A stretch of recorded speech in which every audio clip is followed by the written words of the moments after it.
5 октябрда ел өкмөт кетсин, президент кетсин деп чыккан эмеспиз аянтка. Арам өткөн шайлоонун жыйынтыгын жокко чыгар деп чыкканбыз. Туурабы туугандар?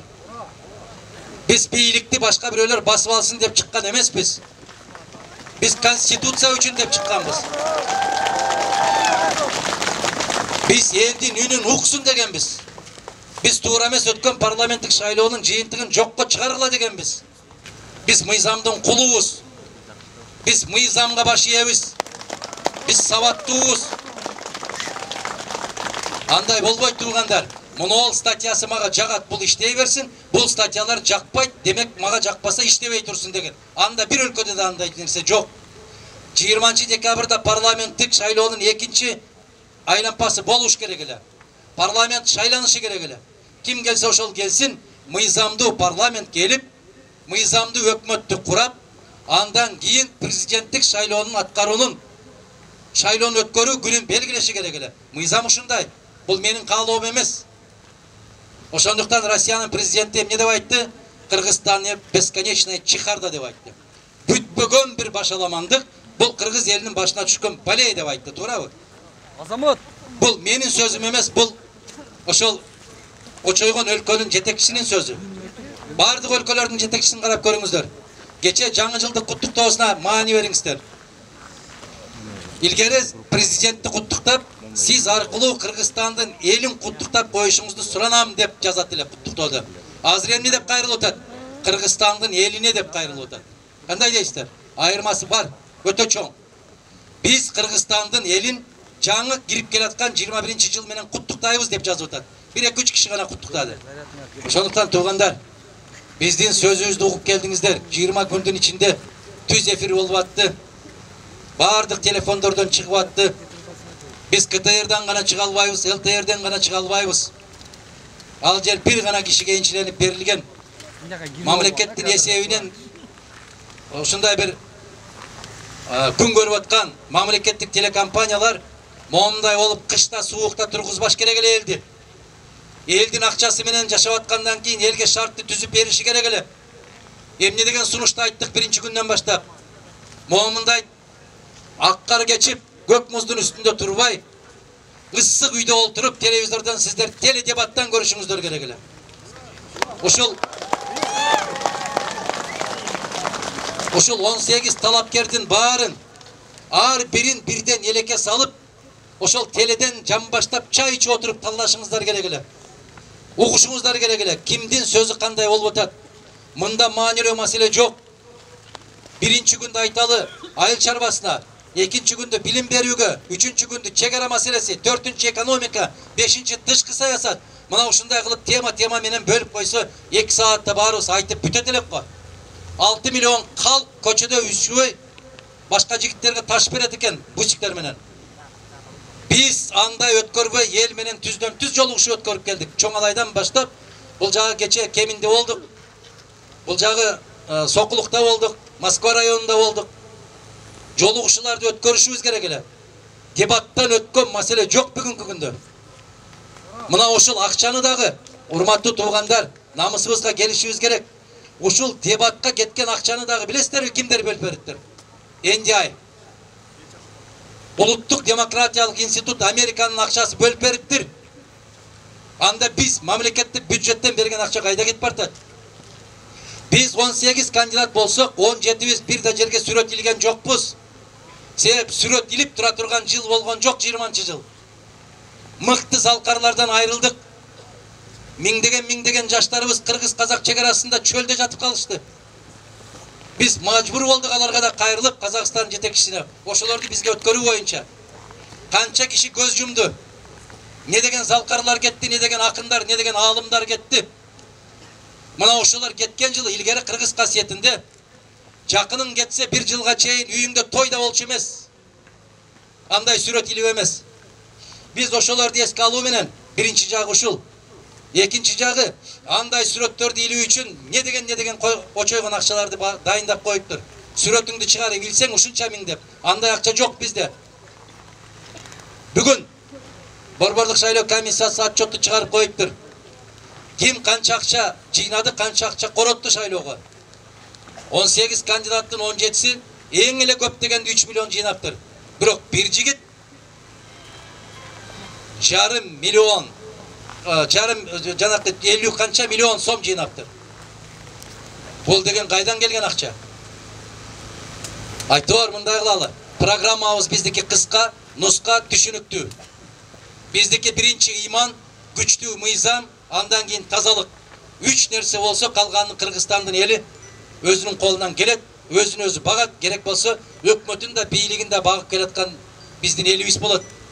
Биз ушул позиция менен кетишибиз керек. Конституциядан кылдай кыйшай башыбыз керек. Эгер 5 октябрдан баштап кабыл алынган бардык чечимдерди 10 январда арабыздан кимибиз шайланбасын, бүт баарын жокко чыгарабыз деп сүйлөштүк. Баары мыйзамсыз. 5 октябрдан бери карай чечим мыйзамсыз. 28 октябрдан кийин колтурган жогорку кеңеш мыйзамсыз. Мына ушуну так белгилеп коюшубуз керек. Бул конституциянын талабы. Урматтуу туугандар, бүгүн талапкерлердин көптүгүнөн байланыштуу суроо жооп кылбайбыз. Кыска өзүбүздүн пикирибизди айтабыз. Андан кийин эң соңку айтар сөзүбүз мүмкүн. Эртең бүрсүгүнү теле дебат бар. Ал жерде дагы айтылар, Кудай кааласа. Бул жерде жыйналып отурган элден башка дагы 6 миллион калк бар. Алардын да кулагына жеткиргенге аракет кылабыз. Тандоо, тарых бүгүн жасалып атат. Биз кайсы жолду тандап алабыз? Бүгүн Мадумаров менен Жапаровдун, же Иманалиев менен Исаевдин, же Исаев менен башка бирөөнүн ортосундагы тандоо эмес. Бүгүн Кыргызстандын элинин алдында бир тандоо турат. Че мыйзамдуу жол, че мыйзамсыз башаламандык деген. Эки гана нерсеге жооп беришибиз керек. Жамандыктын баары 20-жыл менен кошо кеткен болсун. Жараткан асманыбызды дайым ачык кылып, тапканыбызга береке болуп, жерибизди бүтүн кылып, элибизди аман кылып, тапкандар бала чаканын тойлоруна жумшаган күндөрдү насип этсин. Келгениңиздерге терең ыраазычылык билдирем. Бар болуңуздар, аман болуңуздар. Мага деле мышыктын өңүнүн айырмасы жок. Ак мышыкпы, кара мышыкпы, ал чычкан кармаса болду. Мен революциядан тажадым. Мен ошол күнү барып, ручканын учу менен эле революция кылып коеюн деп ойлогом.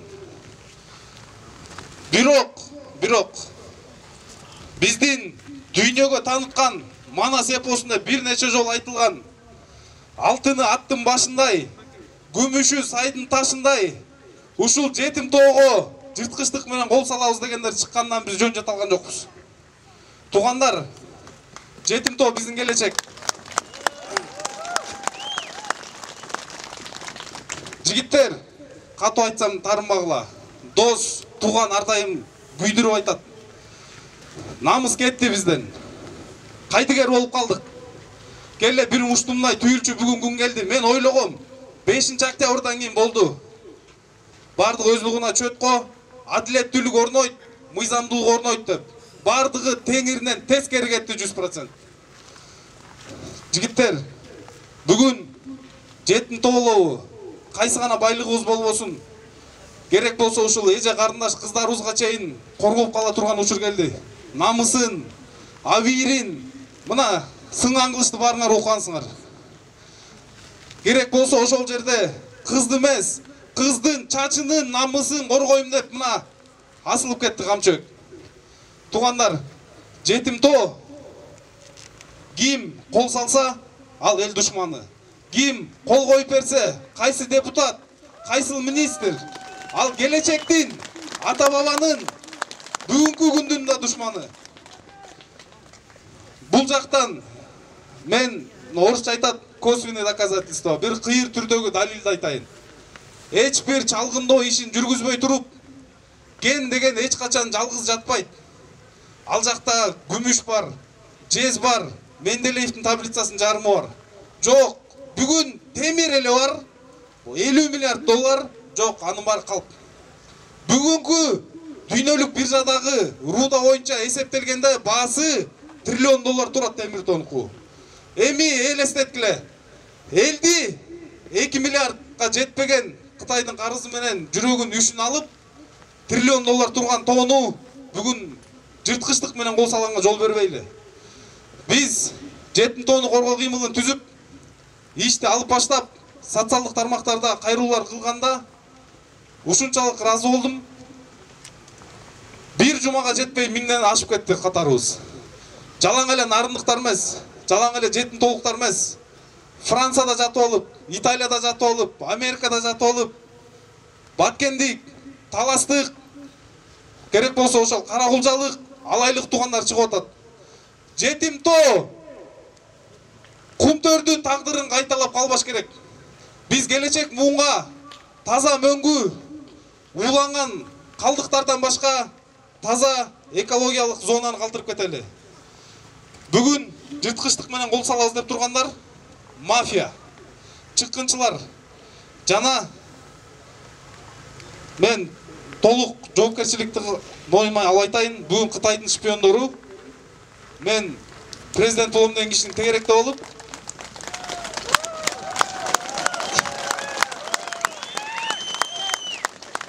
биздин келечек ошол жетим тоо дүйнөнүн жер планетасынын туризмдин чордону кылып эми ошол нарынга келип алып айтып атат.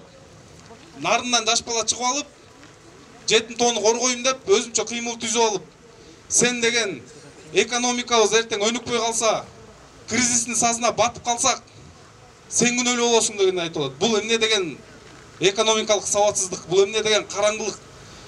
Бул деген менин башка программам жок. Мен түздөн түз жетим тоону талкалаганы келатам деген сөз.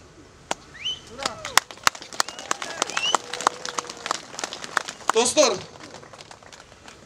силер качан көрдүңөр эле талапкерлер башы биригип, программасын чогуу алып чыгып, чогуу элдин алдына чыгып, бирин-бири сыйлап, мындайды мен жаңылбасам Кыргызстан тарыхында болгон эмес. Качан эки талапкердин башы бирикти эле, төртөө эмес. Бүгүнкү күнү мына эми агайдан кийин сүйлөшөзү, мантыдан кийин чийки картошка жегендей болуп атсаңар керек.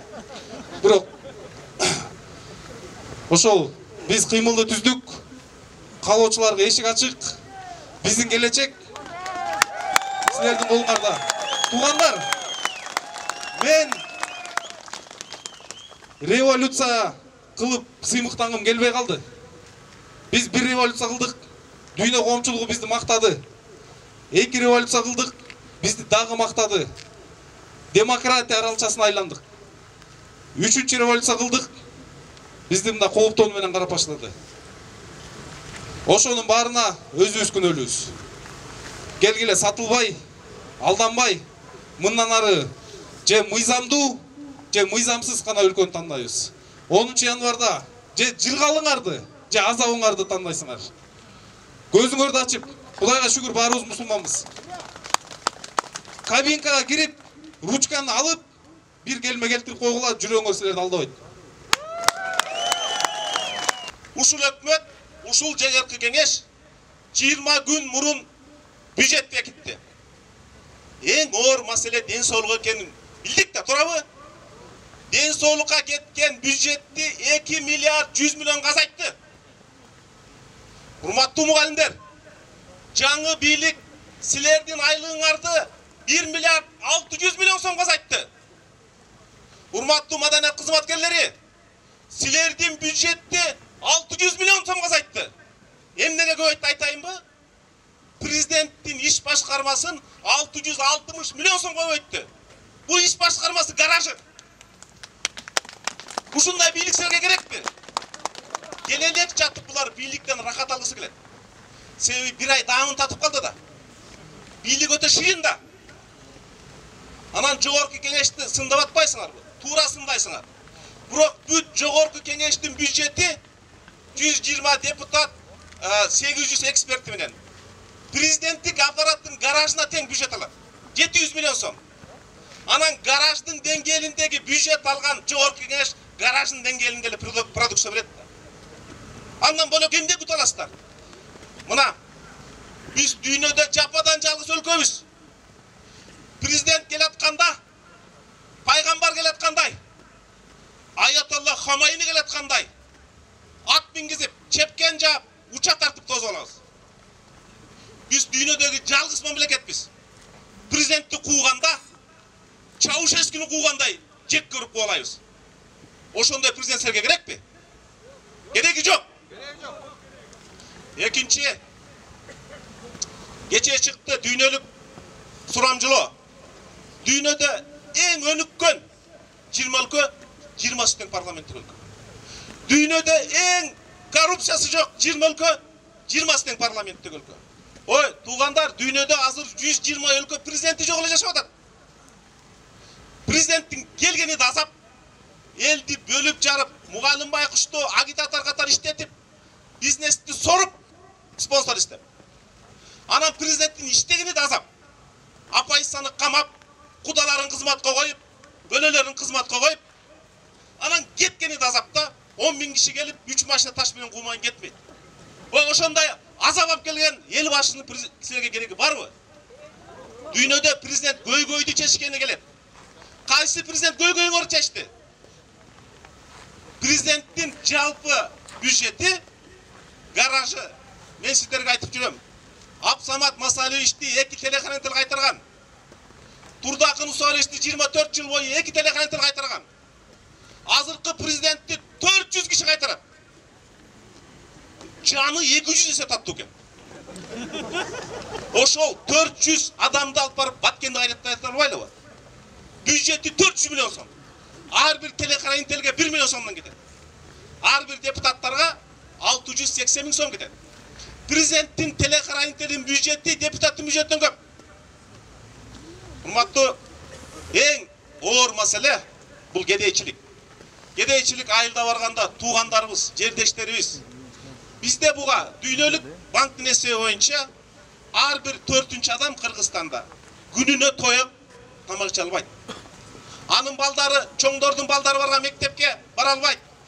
Анын балдары шуба, дубленке кие албайт. Бирок ошодо кыргыз. Ал кыргыз катары могу абадан дем алганга укуктуу. Биз ичкен булактан суу ичкенге укуктуу. Жемкорлордун айынан алар күнүнө 100 сомго жетпеген каражат кашат.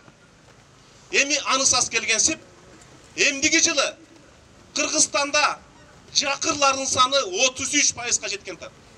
Демек, ар бир 3-чү кыргыз кор болуп жашайт кыргыздын жеринде. Ошону байытайын деп бир программа сунушталган жок. Программаны сунуштоо үчүн акыл эс керек. Билим керек. Дипломатия керек. Дүйнөдө 3 фонд бар. Биринчиси G20 деп коет. Ошолор биз сыяктуу кедей өлкөгө жардам бериш үчүн 100 миллиард доллар бөлдү. Кыргызстан бир тиын ала алган жок. Себеби алар бийликти жапайы жол менен басып келген адам менен сүйлөшпөйт. Алар каракчылар менен сүйлөшпөйт.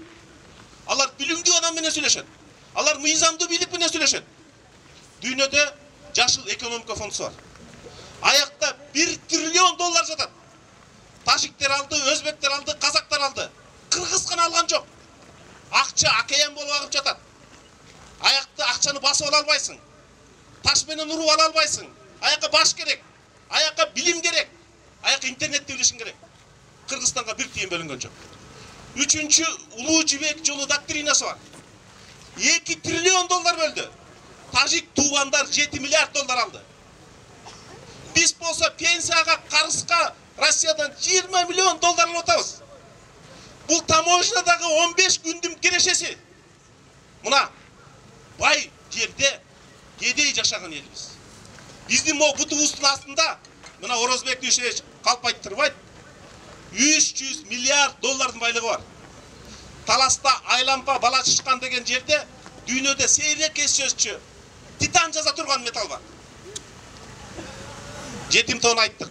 Менин родинам Кеминде Куттусай деген бар. 20 миллиард доллар. 20 миллиард доллар тепсеп жүрүп 20 миллион доллар тартпайбыз. Бул шылдың. Бул манкуртчулук. Бул кечиримсиз. Жетим тоо боюнча экило сөз. Жетим тоону мана сатабыз, Коңурбайга сатсын деп калтырган эмес.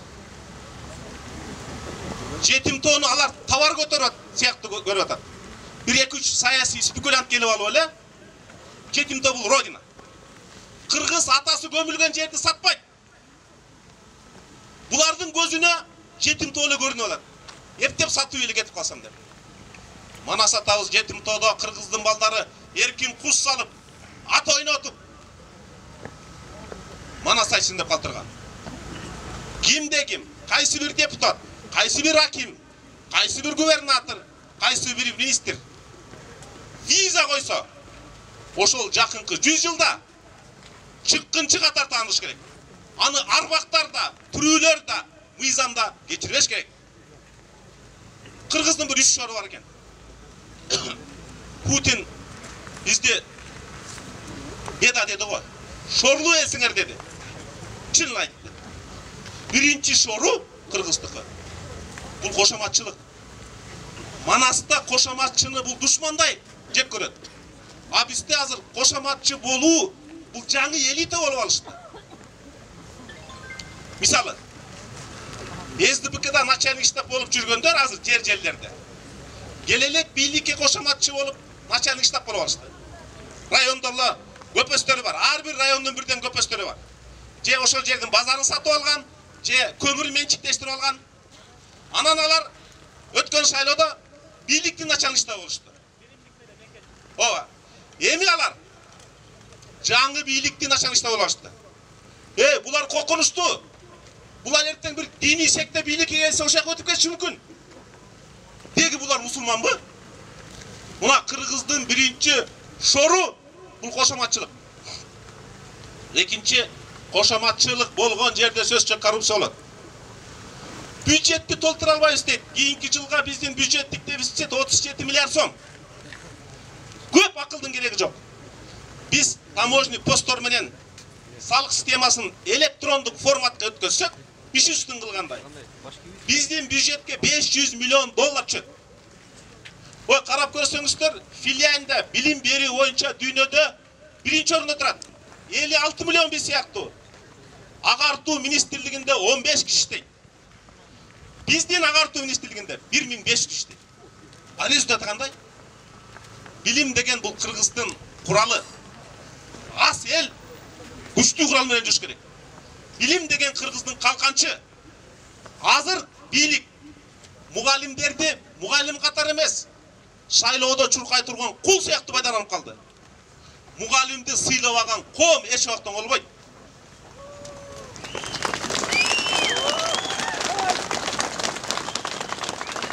Азыр эң өкүнүчтүүсү Раматылык Абсамат Масалич түрүү болгондо, Раматылык Турдакын Усалич түрүү болгондо, мо бийликке келгендерди аким кылып да алмагыз. Ишенип койгула. Мен а кишилерге ишенип калдым. Алардын критерийи бөлөк болчу.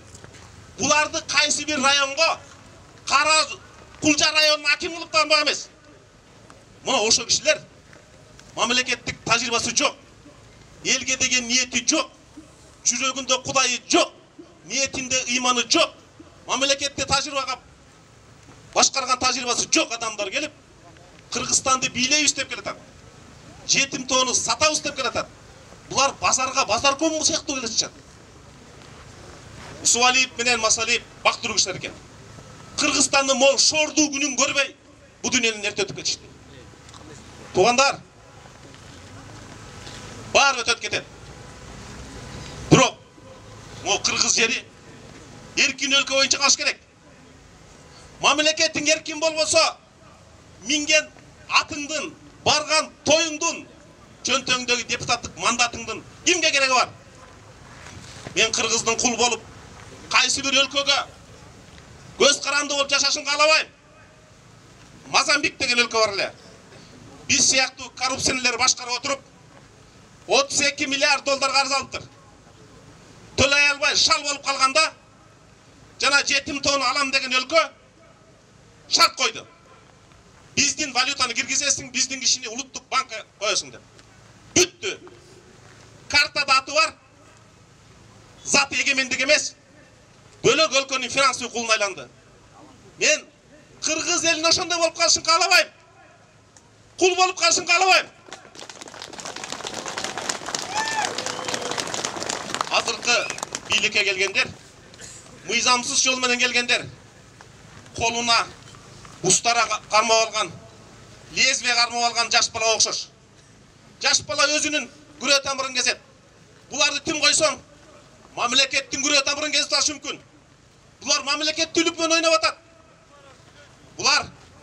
Булар колдогу мөлтүлдөп турган эгемендик суусун, эгемендиктин мүрөк суусун төгүп алчыдай болуп турат. Дүйнөдө азыр 62 өлкө бар. Белжутустан, Казарстан, Курдистан, Уйгур туугандар, Индияда Алас деген мамлекет бар. Эч ким тааныбайт, 30 миллион эли бар. Бирок булардын эгемендиги жок. Буларды Бириккен Улуттар тааныбайт. Биз дүйнөдө толук каттуу эгемендик элбиз. Булар ошол эгемендиктин баркын билбей атышат. Урматтуу агайын туугандар, биз ошол эгемендиктин кадырына жетели. Эгемендик мыйзамдуу бийликтин гана негизинде курулат.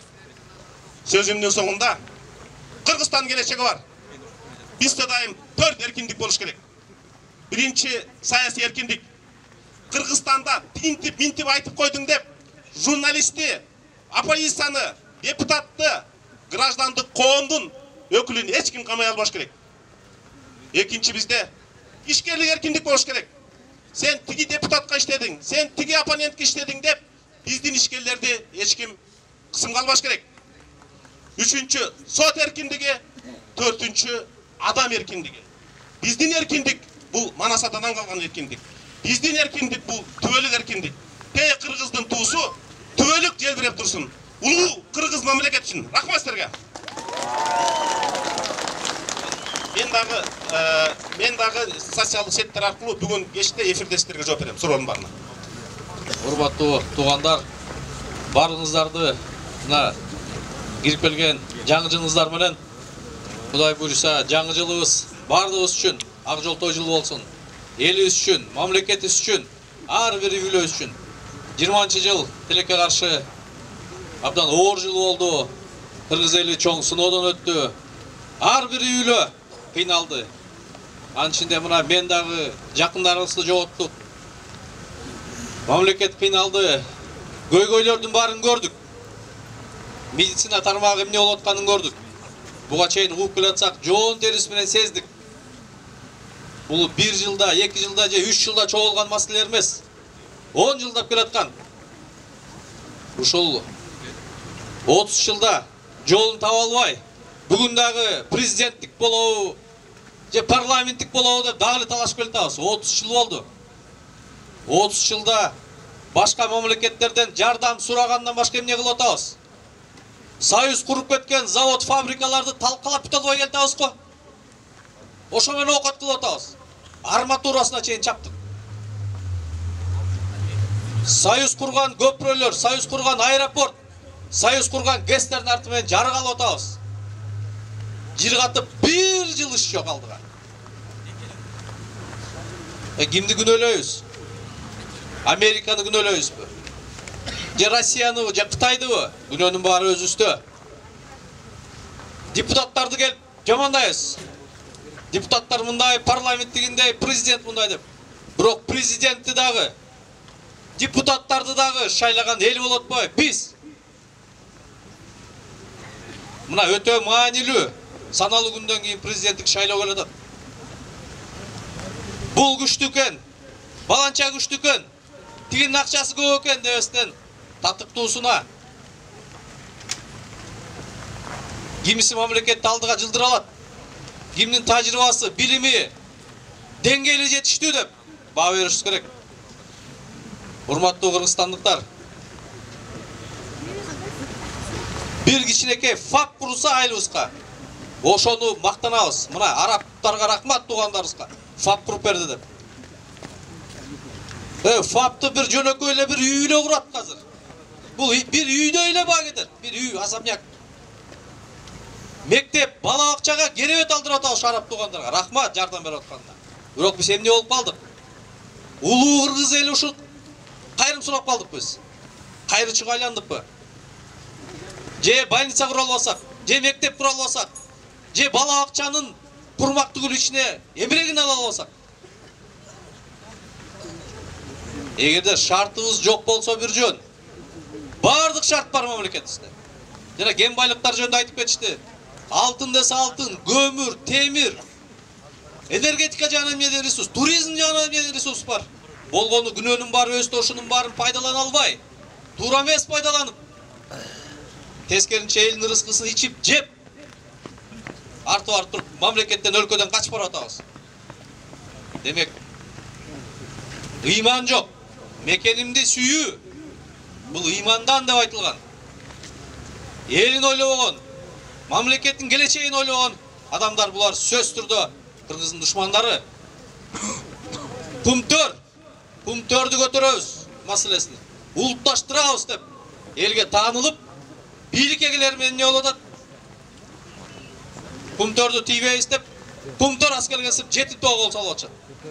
Кол салганда да жетим тоого эгерде фабрика, завод курулса да бир жөн. Аны алып руда боюнча кытай көрөбүз дейт. Бул элге, элдин келечегине болгон кыянаттык. Урматтуу кыргызстандыктар, мен ойлойм, бардыгыбыз туура кадам кылып, өзүбүз дагы тууган уругубузду, кошуна колотту, айылдаштарыбызды Кыргызстандын келечегин, бала бакырабыздын келечегин деп туура добуш бергенде болуш керек. Бүгүнкү күндө биздин маселе конституция эмес. Келгенде эле конституция, келгенде эле жетим тоону баштайт. Элибизге айырмасы эмне кайсы конституция экен? Курсакты тойгуш керек. Жолдор бүтүн болуш керек. Балдары сапаттуу билим алыш керек. Миллион кыргыз сыртта жумуш издебейт. Кыргызстанда жумуш менен камсыз болуш керек. Туура айтып кетишти. 5-октябрда эмне президент кетсин. Же өкмөт кетсин деп чыкты эле. Система өзгөрсүн деп чыккан эл. Бүгүн система өзгөрүп атабы? Алга анын ордун Ак жол басса, Ак жолдун ордун СДПК басса, бүгүн СДПКнын ордун Мекенчил басып кетет. Бүгүн бардык бийлик бутактарынын баарына Мекенчил партиянын кишилери турду. Куда сөөк, тууган урук, жардамчы, жан сакчы деп сындап келатсак, бүгүн кайра ошо куда сөөк, жактоочулары, партиялаштары жердешчили болуп кетпайбы? Анда эмне өзгөрдү? Бая эле тас кийип келип атпайсызбы? Жакында мына 2 күн болду, бир өтө коркунучтуу, бардыгыбызды бир ойго батыра турган бир видео тасма чыга баштады. Талапкерлердин бири Кытай мамлекетинин долбоору деп. Аны көргөндөн кийин ойлонбой коюуга шарт жок.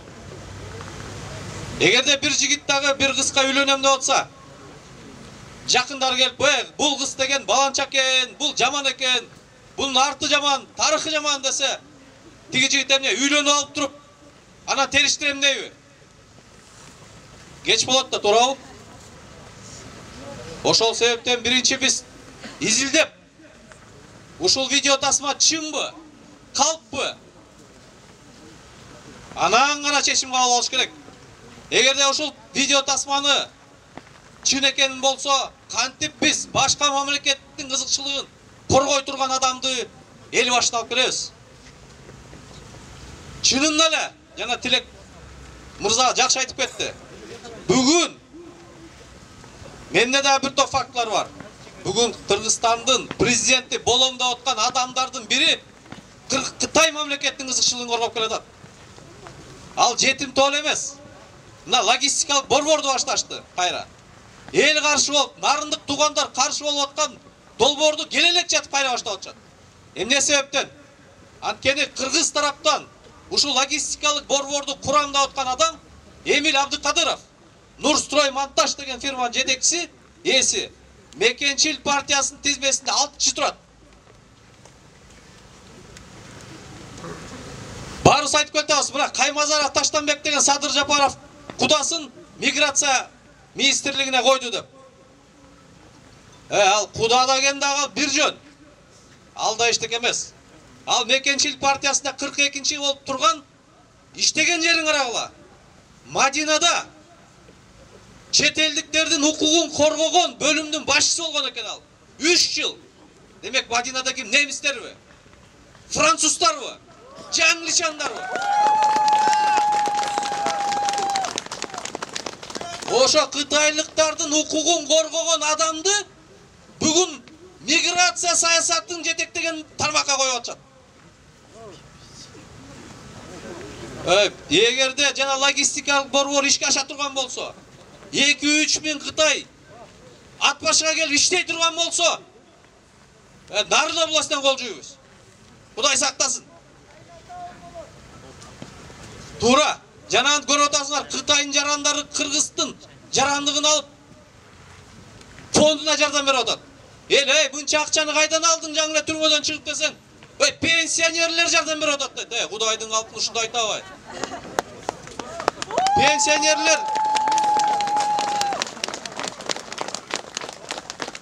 Пенсионерлер жардам бербек түгүл, бүгүнкү күндө жардамга муктаж. Мына адмын ресурс колдонуп келатат, күчкө бийлик салып келатат да бел нааразы болуп келатса, бүгүн шайлоодо эмес, мурунку президенттер, мурунку партиялар шайлоодо адмын ресурс колдонсо, бүгүн эл менен жолугушта адмын ресурс колдонуп атат. Мына бардык Кыргызстандын булуң мурчалары жолго атабы, айыл өкмөттөр мынча кишини алып келесиңер. Милдеттүү түрдө алып келдип атат. Мугалимдерди, мектептин директорлори кол койдуртуп, аянтка келесиң. Келбесең жумуштан кетесиң деп мажбурлап келип жолуктуруп атат. Медиктерди, энергетиктерди, бардык муниципалдык жана мамлекеттик кызматтын жетекчилерин мажбурлап жолуктуруп атат. Анан эл колдоп атат, элдин атынан сүйлөйт. Өзүбүздү алдайбызбы? Жана айтып кеткенде аны мамлекет эмне өзгөрөт? Эмне өзгөрдү? Калыс адам мамлекетти оңдойм, системаны өзгөртөм деген адам алгачкы эле адамдар ошондой болот. 2 айда эле көрүнүп калмак. Тууган урукка жол бербейм, жердешиликке жол бербейм. Жана антип башка мамлекеттин кызыкчылыгын коргогон адамдарды мамлекеттик бийликтерде жолотпойм демек. Тескерисинче эгемендүүлүгүбүзгө коркунуч келтире тургандай шарт түзүлүп кетет бүгүн. Жанагы ачык эле айтайын. Жунус уулу Адыл деген биздин кесиптешибиз бар. Бүгүн ошонун имаратында Садыр Жапаровдун борбор штабы Султан Ибраев көчө менен Киевский көчөнүн кесилишинде. Ал Жунус уулу Адыл ошол имараттын ээси айтып коёйн. Кытайда төрөлгөн, Кытайда жогорку билимди алган, Кытайдын губернаторунун кызына үйлөнгөн. Бүгүн да Жунус уулу Адылдын күйөө баласы Кытайда губернатор. Балдары Кытайда окуйт. Былтыр атасы казы болгондо дагы Кытайда коюлду атасы. Кытайдан түңүлгөн адам ата энесин алып келет да. Бир туугандары Кытайда болсо, атасы энеси ошакта болсо, кайын журту ошакта болсо, анан ошол адам Кыргызга күйөөбү? Бир мугалим болуп, жанагында 6 кабат имарат каяктан курат?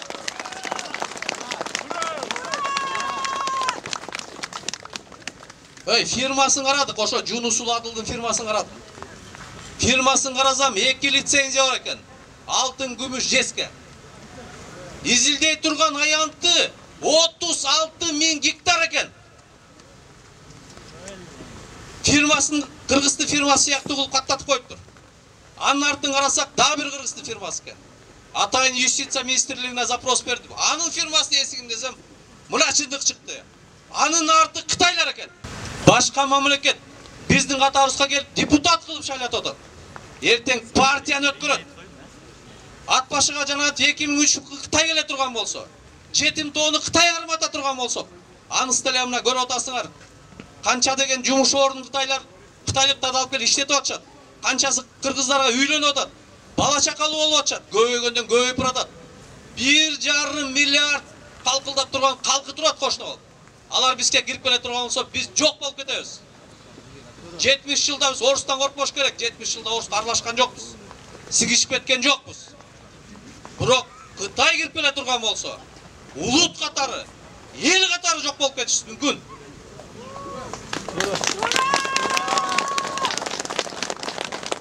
Ошон үчүн урматтуу туугандар, жана мен бала жөнүндө мисалды бекер айткан жокмун. Бардыгыңыздардын өзүңүздөрдө болсо бала окураңарда WhatsApp деген бар. Ошондо видео тасманы, WhatsApp'тан чыккан видео тасманы бир көрүп койгула. Janandып тиги балаң үйлөнөм деп атса, болочок келин жөнүндө жаманаттуу сөз айтып атса, үйлөнтүп коюп анан териштирем дебейт эч убакта. Туурабы? Кое турчу. Териштирели, чим болуп калбасын. Анан кийин башың ошо эле дейт. Жана видео тасмада эгерде чим боло турган болсо, башка мамлекеттин кызыкчылыгын коргой турган, керек болсо ошолордун шпиону болуп жүргөн адамды кантип биз президент кылып шайлайбыз?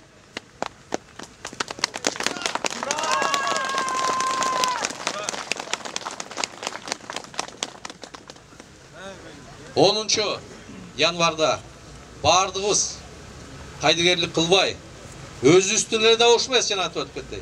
Aylыбызды, туган урукту, жердештерибиздин баарын үндөп, Кыргызстандын келечеги үчүн добуш берели. Бардык ишенип коела. Мамлекетти көтөргөнгө бардык мүмкүнчүлүк бар. Дүйнөдөгү эгерде киши башына байлыкты эсептей турган болсок, дүйнөдөгү алдыңкы элдердин, алдыңкы мамлекеттердин катарына киребиз. Бардык шарттар бар. Болгону өзүбүздөн болуп атат. Бийликте мен да турду, мен да депутат болдум. Бирок тилекке каршы биз азчылык болуп калып атат. Бизде да бар, күнөө бардыр, ошолорду кесиптештерибиз бар ким туура түшүндүрө албай койдук. Аларга үндөй албай койдук. Бирок Кудай буйруса, сиздер мына президенттик шайлоодо жакшы туура добуш берсеңиздер, парламенттик шайлоодо туура добуш берсеңиздер, мамлекет өнүгөт. Кыска мөөнөттө бай, күчтүү мамлекет болгонго бардык шартыбыз бар. Ошонун баарына баарыбыз күбө бололу. Рахмат. Рахмат.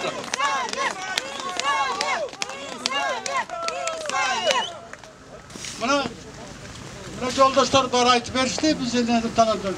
Эми сиздерге мына суулук болуп турат, ошого байланыштуу айта турган сөз көп.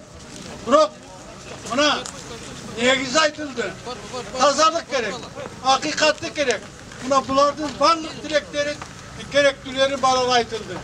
Мына менин бата бере турган батам элибизге иман келсин. Элибизге тазалык келсин, акыйкаттык келсин. Туура бийде тууган жок, тууганчыл бийде иман жок дейт. Мына ошондуктан биз ушу акыйкатка келсе элибиз оңолот, жерибиз, байлыгыбыз жетет, элибиз абдан сонун жашоого келет. Амин.